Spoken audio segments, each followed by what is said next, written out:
What's up, everybody? Welcome back to the Road to Rank 1 Gladiator series.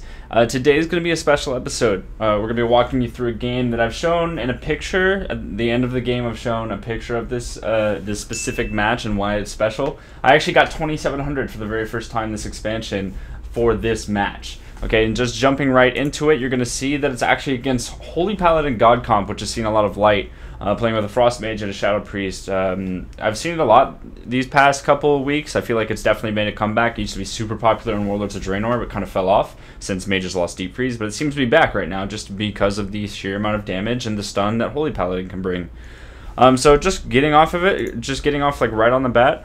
I don't even know what I just said. But we're going to be fighting against Versace, Wealthy Man, and Whiskey, which are known to be very, very strong players, some of the best in the world at their classes. And Wealthy Man flames me on Twitter all the time, so I feel like it's very nice to be able to fight him and get a chance to beat him. Just off the bat, looks like we're going to be going for a sheep onto the Holy Paladin, and we actually discussed this. Seth prefers it if we just go in-cap paralysis into bash into clone, as opposed to trying to get a bunch of CC with my polymorph and me just doing damage. I feel like that's also a pretty solid way. So we actually go from a mass invis and cast Mark of Alunith to get it guaranteed, and then I go into an Arcane Orb to get some Arcane charges. I end up breaking the last 0.5 seconds of that paralysis, not a huge deal, and he does an offensive Karma, but there is Temporal Shield on Wealthy Man, so I spell steal it off, right? Which means that Wealthy Man has no more defensives, just like Blink for kiting around, and then obviously Ice Block. So we see this Polymorph go out, and Wealthy Man is trying to juke me. It doesn't get me right there, and I actually get a really nice Arcane Missiles out. We force out the Defensive Silence, which is really nice. And then we also, it's really nice because Prismatic Barrier actually reduces the duration of this by 25%. So it's really nice that I got Defensive Silence there. That means that Starfail will not have to deal with that ability. And then we also get Wealthy Man's Trinket, which is nice because we got him right back into a stun, Fist of Fury, and we force out the Blessing of Sacrifice and Melee Wings off of Versace. So now all we have to do to survive here is really just like all run behind the pillar. And you can see we all do that. We're all behind the pillar. We all are out of the fight, the battle at that point. And that definitely allows us to recover. It allows us to not take a huge amount of damage from the Void Form that Whiskey has rolling right now, the Melee Wings that Versace has rolling right now, and whatever Wealthy Man's doing.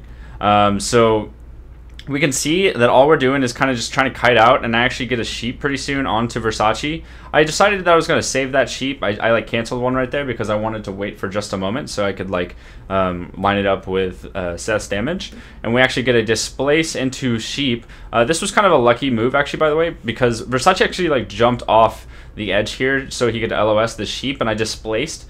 And I displaced at this point, and it was actually, if you jump before you blink, then your displacement orb will be actually at the top of that jump point. So it displaced me just like a couple inches in the air, and that allowed me to get the sheep. Otherwise, if I did not get that a little bit of a boost in the air, he would have been LOS. So there's no way I could have gotten that. And at this point, we have a full sheep. We're ready to go offensive on Wealthy Man. I actually get instant locked on my Arcane Missiles, so I wasn't able to do any other damage. I don't have Mark or Presence of Mind or anything. And right now, we get a full clone onto Versace, which is really good. And we got that cross CC Polymorph. Whiskey forces out the Trinket, but he's nowhere to be found because his team is running away from him. And Touch of Death is rolling onto Wealthy Man right now. So we're trying to get another clone onto Versace here. And okay, no, we aren't actually trying to get another clone of Versace. He gets bopped, Wealthy Man gets bopped, and I spell steal it instantly, which is really, really helpful. And at that point, we actually kick him on Frost. Wealthy Man casts Frostbolt at like 35% HP with no more defensives except for just blocks, right? So we're at a position where we can kill him right now, and that's actually just what we do. We get a huge Arcane Barrage Resonance combo and end up killing Wealthy Man before he blocks, and from that game, we are able to get 2,700, which is super, super nice. So as you can see, we finished off Whiskey here, and then you will see my rating achievement. But this was definitely a nice game. It was very offensive, very controlled. We didn't seem to make a ton of mistakes. There's a couple, but that's just kind of how high-rated Arena is, I feel like. There's just like little mistakes here and there, but you see I get a 925 relic, and I do get 2,700 off of this game, which is a new milestone for me on my mage for this expansion. So I haven't gotten 2,700 before, but on that character I haven't, and that was one question I had on Twitter. But regardless, that does sum it up for today's video, guys. I hope you did enjoy this. If you did, be sure to give a big thumbs up, and you can also subscribe to my YouTube channel for future uploads and follow me along this journey. And I will see you guys tomorrow for another Team Comms video. Thanks for watching, guys. See you tomorrow.